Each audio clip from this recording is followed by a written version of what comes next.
passed by really quickly, and already Vietnam and the United States are celebrating 15 years of normalization of relations. Now, in these 15 years, Vietnam and the United States has seen a lot of progress in its relation, especially of which the prominent is the trade relation, going from only $1 billion in 2001 to a whopping $15.4 billion in 2009. Now, in our special edition of Talk Vietnam today, we'll get a chance to browse through some of the achievements that Vietnam and the United States have gained in the field of trade, and also we'll take a look at how this trade relations has the potential to go forward to be much stronger. Now, in our talk today, we have the honor of welcoming to our studio today Ambassador Mr. Michael Michalak. And also with us is Mr. Nguyen Duy Binh, who is the country manager of FedEx Vietnam and also the chief representative of FedEx Indochina. But before we start our talk, let's review some of the landmarks in the trade relations between Vietnam and the United States in the past years. While diplomatic relations between Vietnam and the United States was normalized in 1995, the first trade contact between the two countries since the end of the war in 1975 was established much earlier.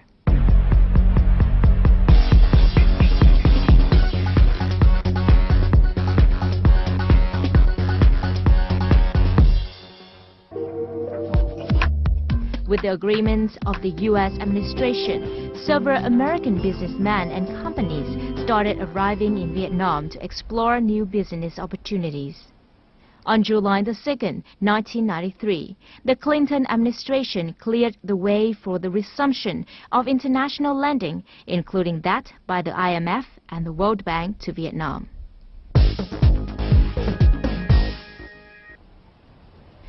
On February 3, 1994, President Bill Clinton lifted the U.S. trade embargo against Vietnam, and the U.S. Senate was quick in approving the decision a week later. Today, I am announcing the normalization of diplomatic relationships with Vietnam.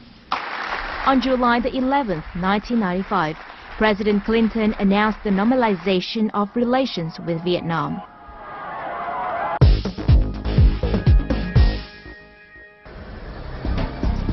On August 1997, the U.S. government passes special legislation permitting the U.S. Agency for International Development, or USAID, to assist Vietnam in improving trade through a commercial law and trade policy technical program.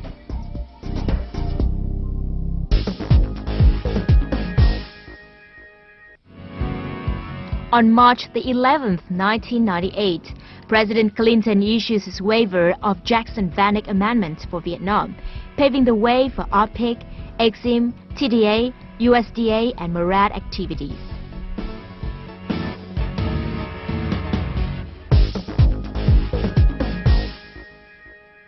July 13, 2000.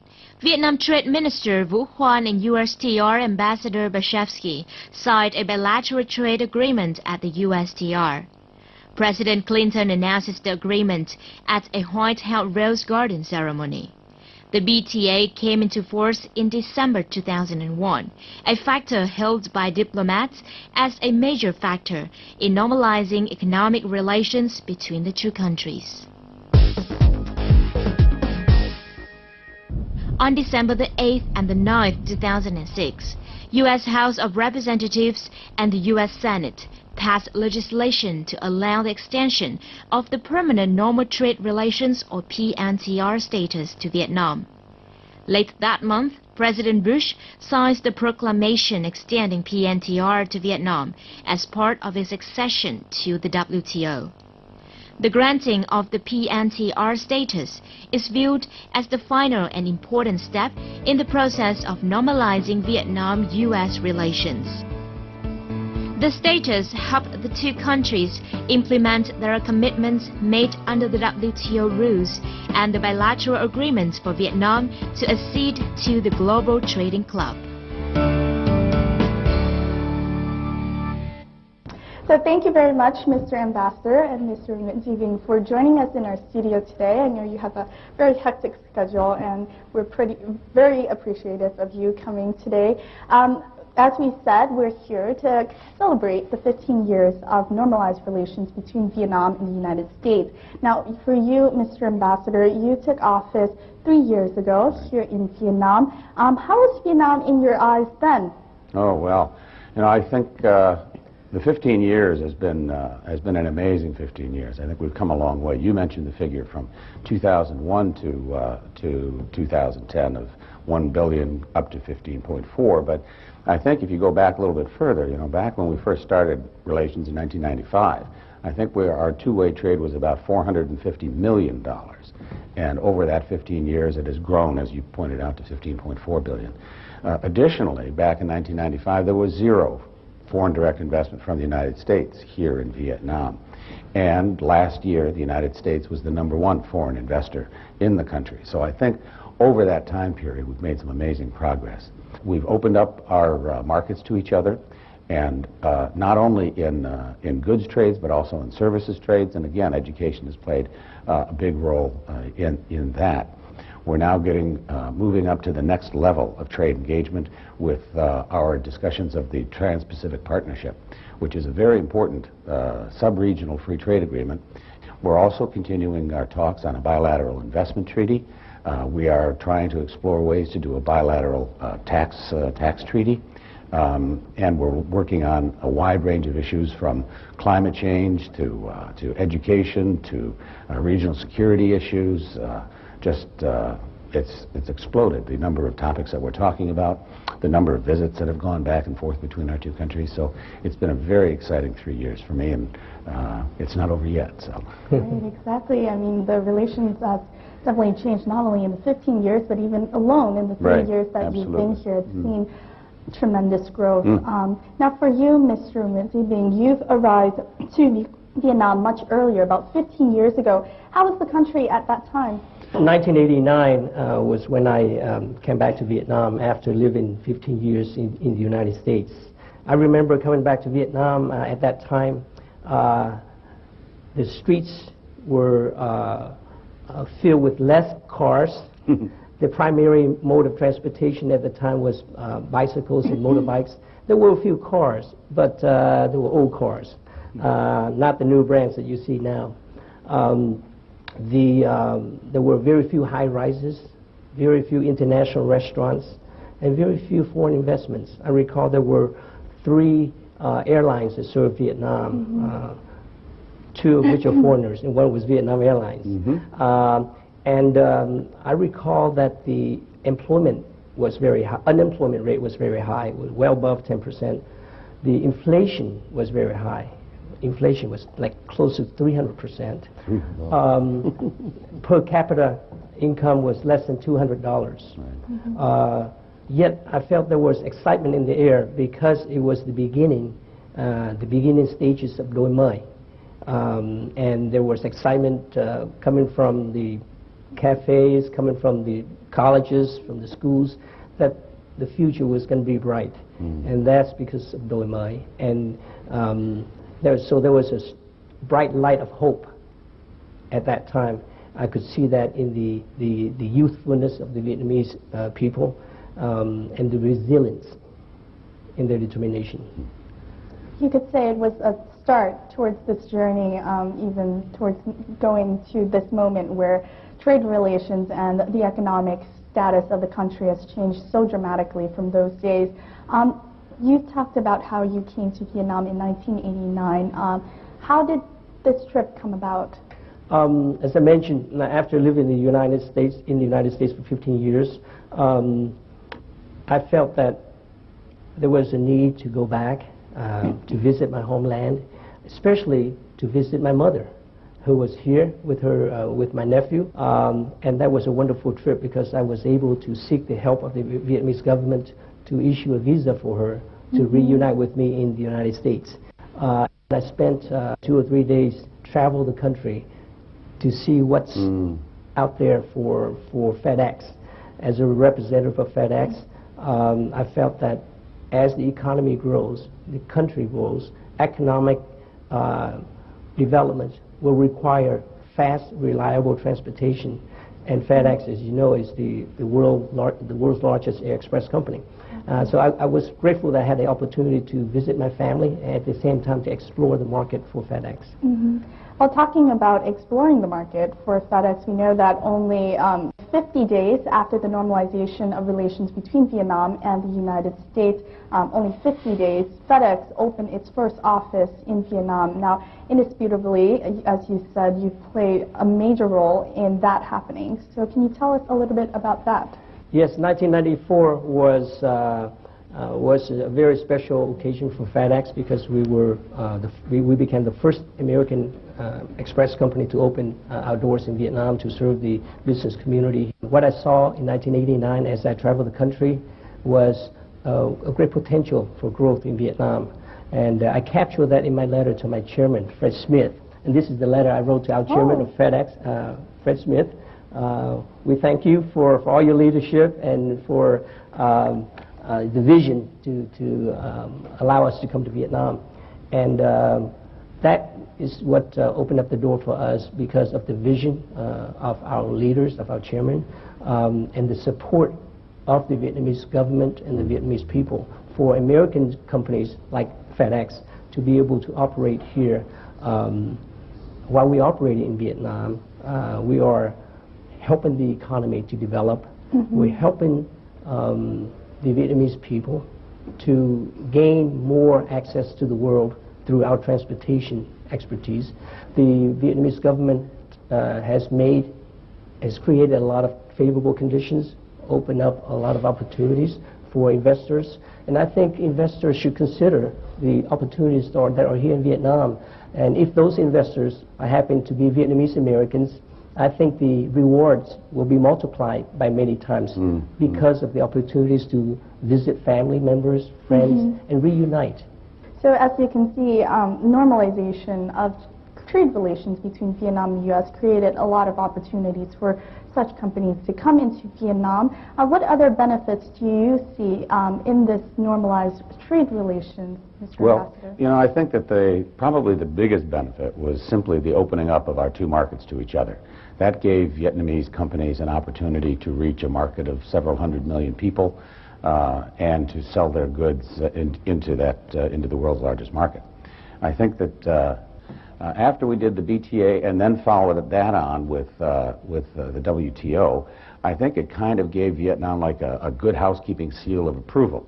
You know, one of the world's largest economies has said, yes, you know, we think that we've got a good trade relationship with Vietnam, so it's okay for us, our companies, to come in and trade. But it also kind of sent a message to other countries saying that now it's okay for everybody to come in and trade.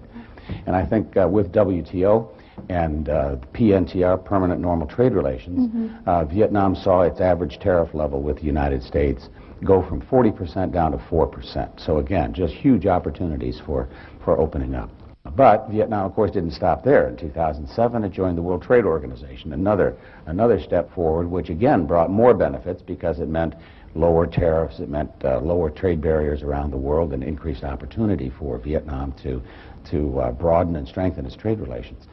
And after that, Vietnam branched out. 2008, 2009, Vietnam became non-permanent members of the UN Security Council and began playing a big role on the world stage. And of course, this year, Vietnam is the chair of ASEAN. So I think that you can see the evolution from first opening up, doing the reform and opening, now doing integration into the global economy. And I like to think that the United States has tried to play a supportive role there. Now, the Vietnam-U.S. Bilateral Trade Agreement, the BTA, signed in 2001, as Mr. Ambassador had said, led to a remarkable rise in the trade relations of Vietnam and also with the United States, and also the economic growth of the country alone when it came into force in 2001. FedEx is among a great number of American companies which has witnessed this dramatic change in terms of the economy of Vietnam going in a skyrocketing development. And we'll take a look in the following report about how. Launching its business in Vietnam since 1995, The development of the FedEx Vietnam is a prime example of the progress in two-way trade. At present, company dedicates one flight a day carrying some 30 tons in express goods, a rise of some 30 to 35% compared to the same period last year. It has also increased its delivery staff number to some 400 now to serve growing customer demand. Vietnam Airlines purchased 4 777s directly from Boeing in January 2002. This was a major commercial landmark, underwritten the U.S.-based Exim Bank. The addition of the 777 to Vietnam Airlines fleet was a significant milestone, highlighting Vietnam Airlines as a truly global carrier. During the past 15 years, the U.S. has become Vietnam's top trading partner. Figures from the U.S. Embassy in Vietnam show that the two-way trade has grown from $1 billion in 2001 to $15.4 billion in 2009. Exports from Vietnam to the United States are predicted to maintain a growth of between 23 to 25%, with key items including textiles, furniture, footwear, and seafood. When you're in the United States and you see products that are made in Vietnam, and when you're in Vietnam and you see that the United States is the largest foreign investor in Vietnam, and the United States is Vietnam's most important export market, those figures were unimaginable even 10 years ago, and the hard work that the Vietnamese government and the Vietnamese people have done to implement the commitments of the BTA, implement the commitments of WTO accession. U.S. exports to Vietnam consist mainly of transportation, machinery, manufactured products, food, and other primary products. American is also one of the main content suppliers for Vietnam's garment and textile industry. Trong vòng có 8 năm, từ năm 2002 cho đến năm 2010, thì Việt Nam đã vươn lên là cái nước xuất khẩu lớn thứ hai vào thị trường Hoa Kỳ. Ngoài ra thì cũng phải thấy rằng chúng ta xuất sang Hoa Kỳ thì chúng ta cũng nhập lại bông từ Hoa Kỳ với một số lượng rất là lớn. Hiện nay thì cái nguồn bông từ Hoa Kỳ nhập vào Việt Nam cũng chiếm đến trên 50% tổng nhu cầu bông sử dụng của Việt Nam. Và như năm vừa rồi thì chúng ta đã nhập từ Hoa Kỳ đến trên 150.000 tấn bông, có trị giá là trên 200 triệu đô la. Và như vậy đó thì tôi nghĩ rằng Việt Nam sẽ nhập rất nhiều bông của Hoa Kỳ và ngược lại sẽ xuất hàng may sang Hoa Kỳ. Thì cái con đường đó chúng ta có thể áp dụng còn rất nhiều năm về sau. But as trade grows strongly, several disputes have emerged against Vietnamese products such as fish, shrimp, and textiles. According to the Deputy U.S. Trade Representative's ambassador, the U.S. and Vietnam have developed a really balanced trade relationship. The U.S. will work on issues as openly and transparently as possible and in a manner that is consistent with its trade obligation.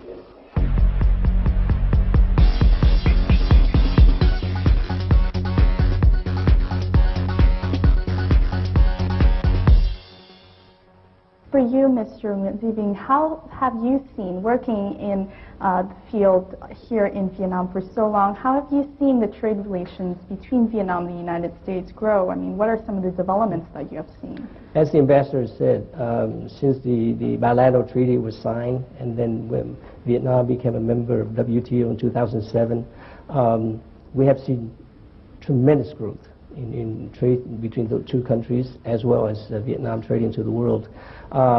That trade, the growth in trade has propelled the economy to grow at a faster speed, which dictated the need for more time-definite transportation and logistics support for companies to move their products from Vietnam to the world.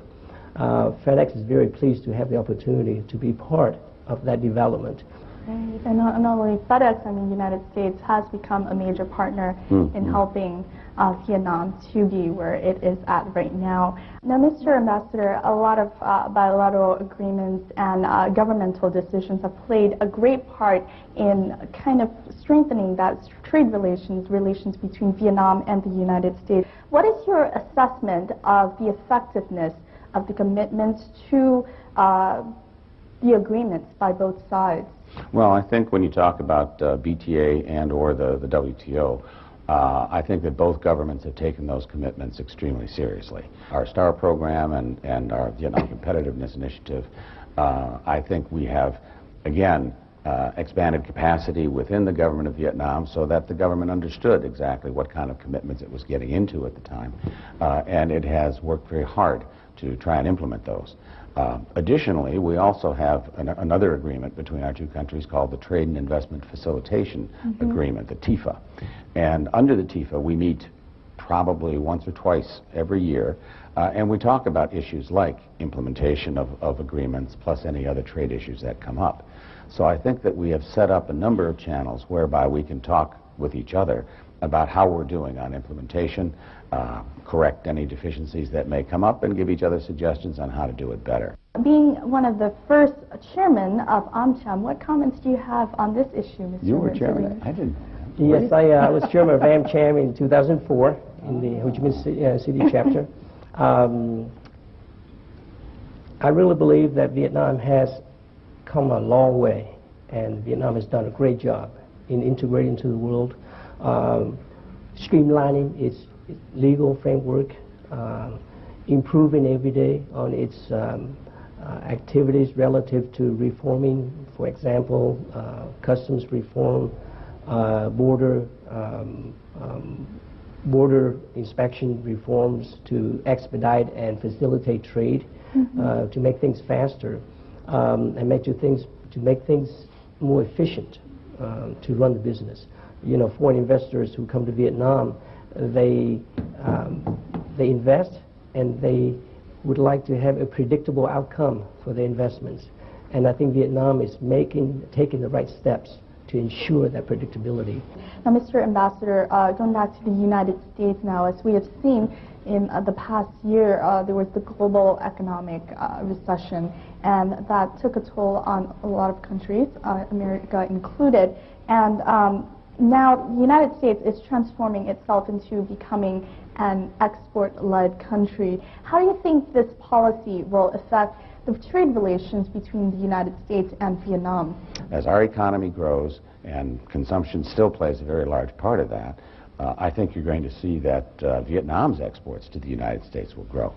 As you know, President Obama has said that he'd like to see the United States double its exports over the next 5 years. Well, over the past 5 years, Vietnam's exports to the United States have grown from about $6 billion to almost $12 billion. So I think President Obama is just saying, gee, we ought to do what Vietnam did. Because you guys have already doubled your exports. And, you know, even as we increase our exports, I think it does represent more opportunities for Vietnamese firms. Thank you very much for sharing all of your valuable experience with me and our audience today. Thank you again for being here in our studio, and I wish you all the best in your endeavors in the future, continuing to be at the forefront of boosting the trade relations between Vietnam and the United States. Thank you very much. Thank you. It's an honor to be here with the ambassador and to be here on your show. Heard a lot of good things about your show. Yeah, as a matter of fact, I have too.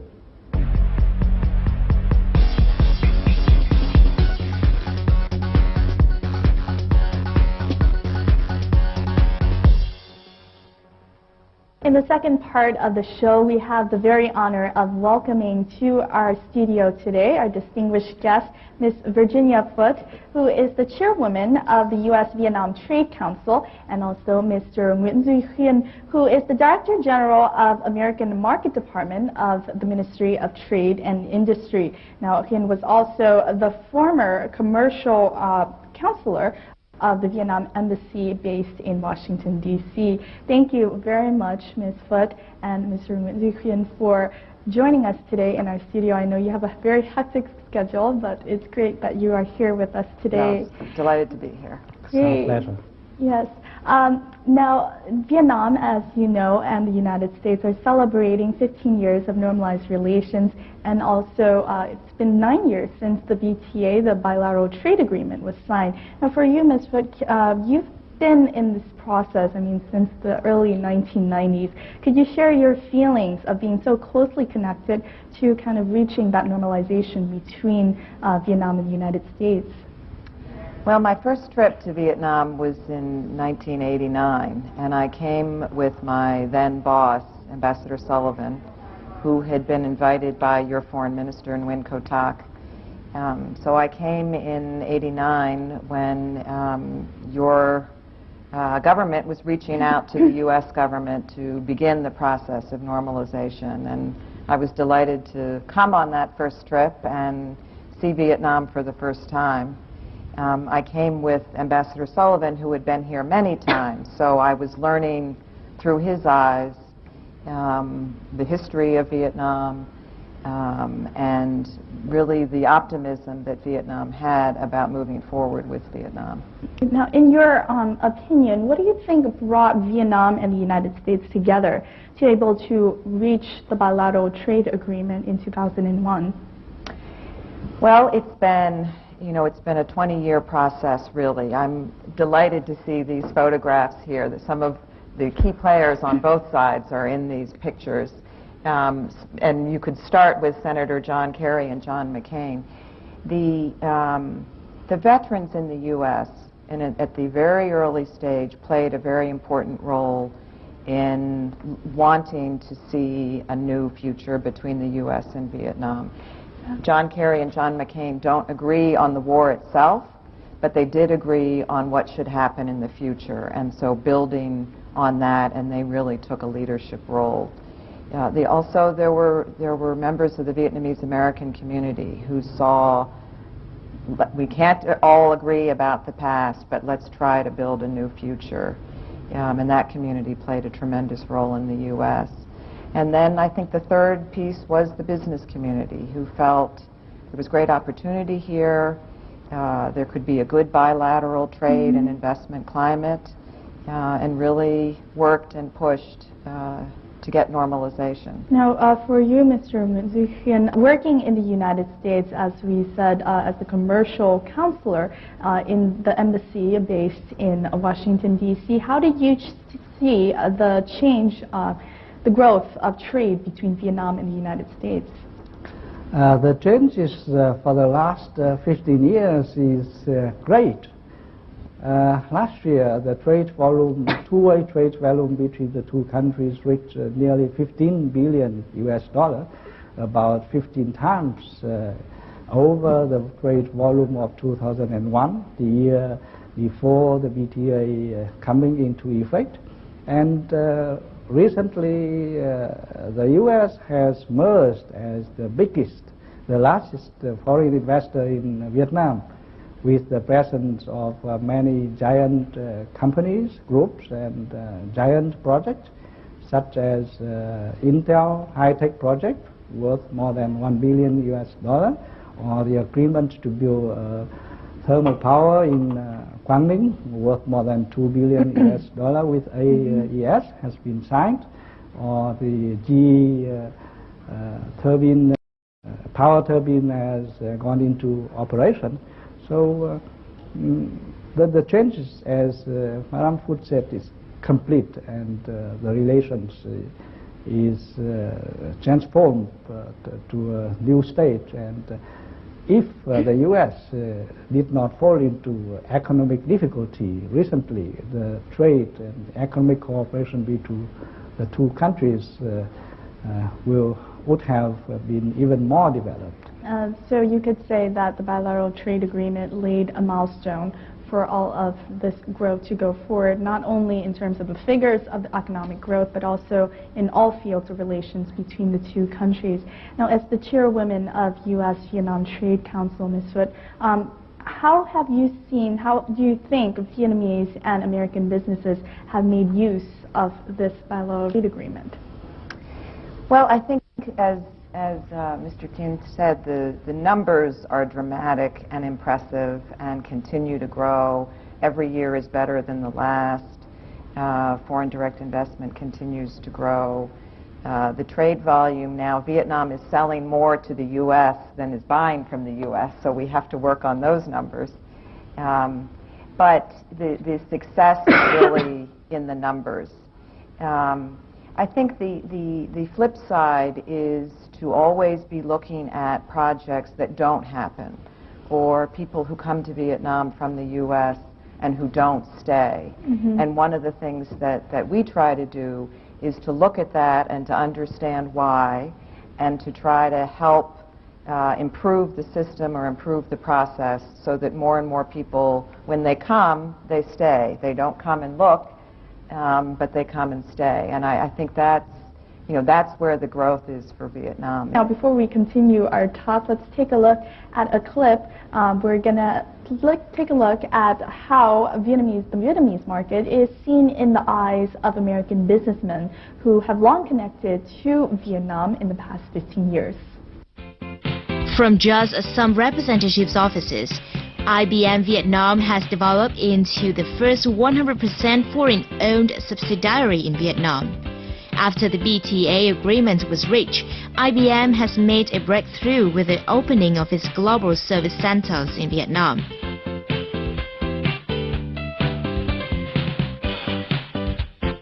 According to the country's director of IBM Vietnam, Võ Tấn Long, many American businesses have so far satisfied with their operation in Vietnam.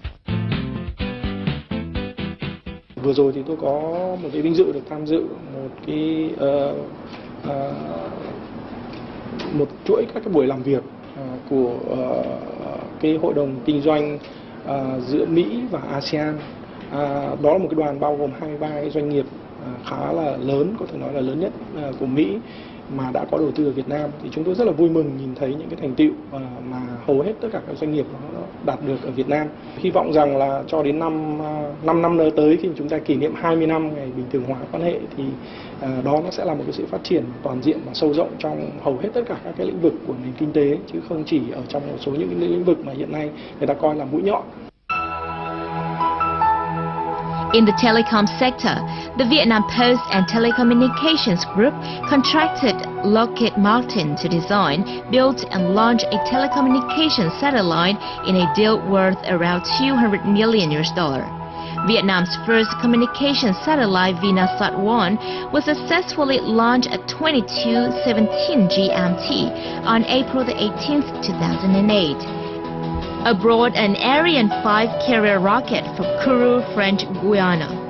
The successful launch of Vietnam's first telecom satellite was a very important step for the trade relationship between Vietnam and the United States. Vietnam is currently the 30th largest trading partner of the United States. I think if the U.S. government and the Vietnamese government work hard, we can grow that number, and Vietnam can be even a more significant trading partner of the United States. Vietnam is growing fast. It opens up more opportunities in trade. The potential to boost two-way trade activities should be further capitalized on in the future with commitments from both sides.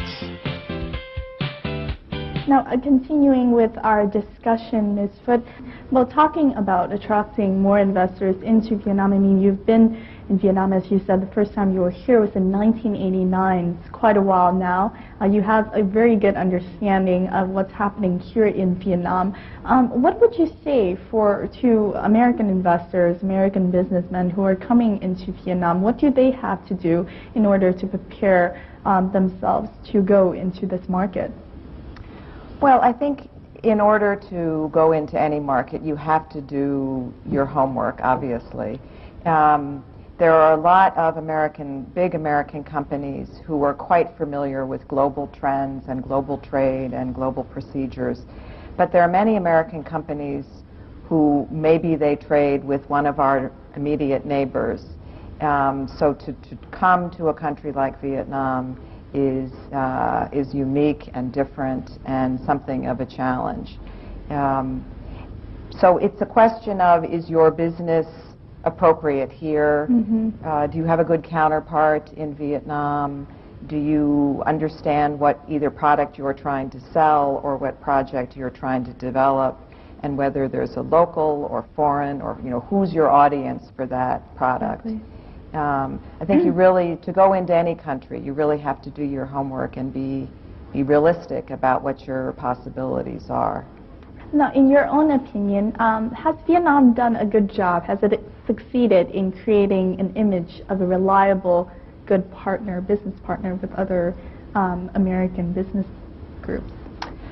Yes, but I think there are things that need to continue to be worked on, as there are for every country. You can never get to a point where you say we've done everything that needs to be done and now we just implement it. I think the WTO and international trade agreements try to set the rules for what comes and goes across the border. But what has to happen within the border is an increased level of transparency.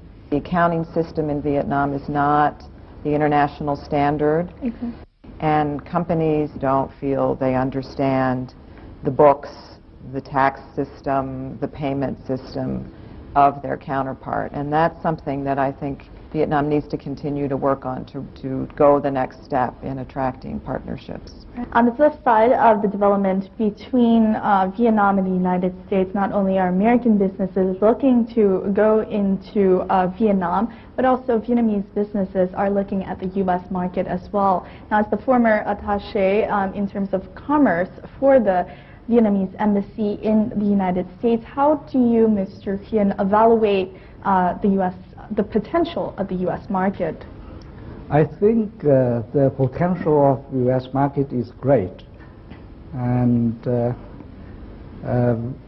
for the past few years, the U.S. has become the biggest export market of Vietnam, but Vietnam ranked only the 30th largest trading partner of the U.S. So there is still spacious room for Vietnam to improve its position in this market. You know, wow, every year the U.S. import around 2,000 billion U.S. dollar worth of goods, and it's a huge market for us and for everyone. And every companies in the world is looking for the U.S. as their market. And the product such as textiles, footwear, furniture or electronics, which we have potential for export, are the products the U.S. needs to import with increasing volume. And the U.S. can supply also many competitive products which we need to import, such as animal feed, means of transportation, high-tech equipment, and chemicals, and many more. So the economic structure of two countries are really supplement. Well, you mentioned some of the top products that Vietnam would like to import or is importing from the United States. In terms of the other way around, some of the top products that Vietnam is exporting to the United States now are leather footwear, stuff like textile and garment, and also products in aquaculture and agriculture. However, there are issues with anti-dumping lawsuits and also disputes over trademarks and among others. How do you think, what would be your advice for Vietnamese businesses currently who have a wish to enter into the American market? I think first thing is that they should not put all their eggs in one basket. It means they have to diversify their export market. Maybe some companies find they can export to the U.S. market now and they can get good money, and they just focus on the market. They don't look for other markets. So when the trade disputes arise, they have no alternative market for their products. So that's one thing. Another thing is they should focus on the value, on the quality of the products, on the design of the products, on the service, so they can charge higher price. Do not compete on price or on volume. If they compete on price, they cut the price, and then one day they will face, anti-dumping case, for example. And as I said, we have to prepare for trade disputes. So they have to keep good accounting record, to have full information to serve investigation. If they cannot provide enough or correct full information for investigators, they will use whatever information available to them. So those information are usually, not good for defendant, and it will result in higher rate of anti-dumping.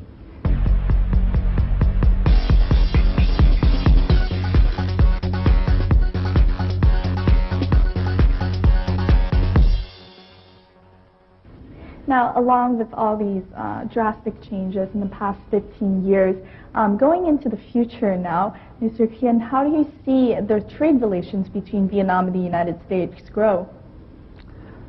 I think the trend of growth will continue, and U.S. will continue to be our important, very, very important export market. And U.S. will be among the biggest investor in Vietnam, and not only in economic and trade relations, other relations are developing well now.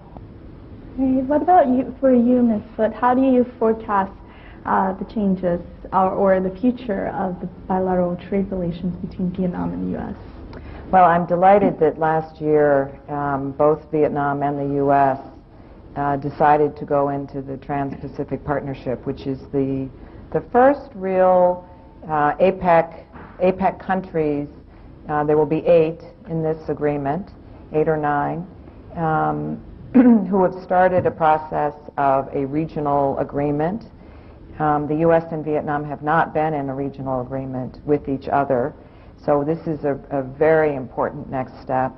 And I think that the Trans-Pacific Partnership, or TPP as we call it, will increase the horizontal harmonization, meaning that the way to do business in one country is not too different from the way to do business in another country. Well, thank you very much for your contribution to boosting the trade relations between Vietnam and the U.S. And I hope that you will have much more luck in terms of continuing that effort. And thank you again for being in our studio today to share your valuable experience. Thank you very much for having us today. And ladies and gentlemen, that is it for this edition of Talk Vietnam. We talked today in order to celebrate the 15 years of normalized relations between the U.S. and Vietnam, particularly in the field of trade. We'll talk more next time. Goodbye.